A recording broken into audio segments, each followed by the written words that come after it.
Hi friends, మనం సింపుల్గా spring onion fry ఎలా చేయాలో చూద్దాం రండి. ఫస్ట్ ప్యాన్ పెట్టి ఆయిల్ వేసుకొని దానిలో ఆవాలు, జీలకర్ర, అలాగే దంచి పెట్టుకున్నటువంటి వెల్లుల్లి రెబ్బర్లు, కొంచెం కరివేపాకు వేసుకొని ఫ్రై అయిన తర్వాత కట్ చేసి పెట్టుకున్నటువంటి స్ప్రింగ్ ఆనియన్స్ వేసుకోవాలి. ఈ మొత్తం ఒకసారి అలా కలుపుకొని సాల్ట్, పసుపు యాడ్ చేసుకొని ఇంకొంచెంసేపు ఫ్రై చేసుకుందాం.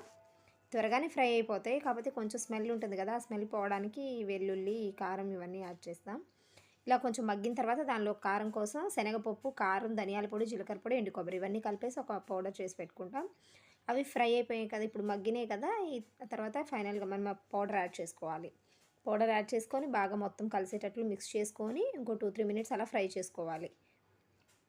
ఆ పౌడర్ కూడా పచ్చి వాసన అదేం ఉండకూడదు కదా, సో అలా ఫ్రై చేసుకొని ఫ్రై అయిన తర్వాత ఫైనల్గా కొత్తిమీర యాడ్ చేసుకోవడమే. సో నేను ఈ విధంగా చేశాను. మీరు ఎలా చేస్తారో కామెంట్ చేయండి. వీడియో కనుక నచ్చితే ప్లీజ్ సబ్స్క్రైబ్ చేసుకోండి, లైక్ చేయండి, షేర్